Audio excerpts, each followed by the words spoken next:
I love being outside. Just planting plants and trees and edible food, and I enjoy planting. I enjoy being outside.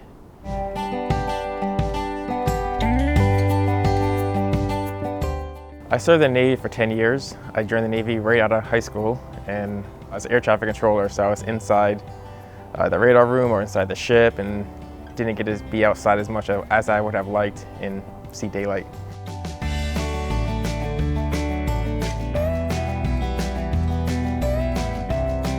I started my business a little over a year ago now. I realized I needed to learn more very quickly. I needed to know a lot more, so that's when I came here to school.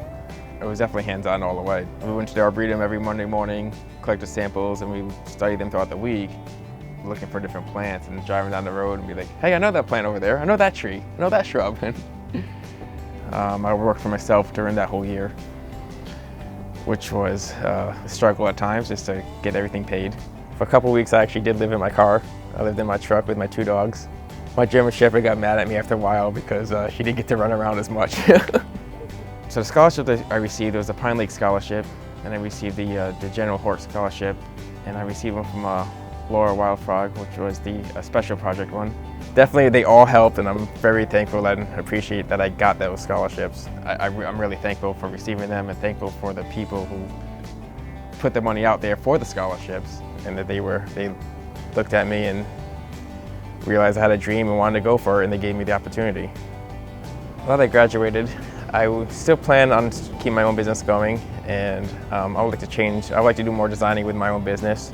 Through school I got many opportunities, and I'm really enjoying being outside. I'm really looking forward to the future as a designer.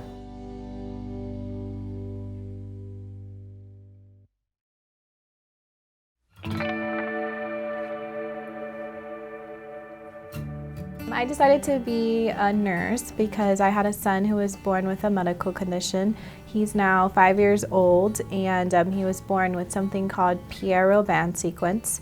So he was unable to breathe and eat on his own. I had to learn how to take care of his trach and his feeding tube in order to take him home. Now he is pretty much perfectly healthy. He is an active 5-year-old, and once he got his trach and his feeding tube out at 1 year old, I started my prerequisites to become a nurse.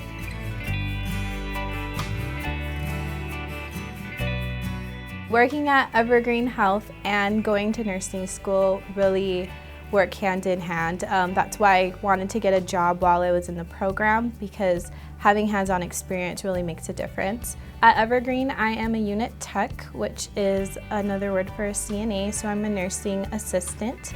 I'm here to be the nurse's right-hand man when she can't be in the room with them. I know what to look for now, and I can make that connection between real life and school. Receiving a scholarship, I was really excited. Being a mom and being a full-time student, you don't have a lot of free time to work while you're in school, especially in nursing school where the coursework is really rigorous.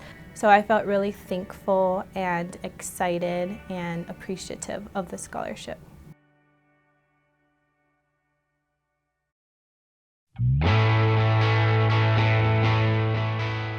Welding is amazing. It's like being an artist, and that's something in this world you don't get a lot of. You're not able to always be creative and have that sort of artistic capability when you're working on a job, but that's what intrigues me about welding, is I'm able to incorporate that artwork and feel pride in my work for helping people and building things. So the Bright Futures Scholarship is a scholarship through Don and Marilee Dix. Now what was interesting about that scholarship was when it was provided, there was a woman named Marilee in the class. I had no idea who she was, but I actually was the first one to help instruct her and give her pointers, and as time went on, I put 2 and 2 together. I asked her if her last name was Dix, and she replied yes, and right then, I met my scholarship donor and realized she was in the same class as me. And it was kind of an overwhelming sensation when I found out there she was standing right next to me, my scholarship donor, in the same class. I'm really grateful for Lake Washington Foundation that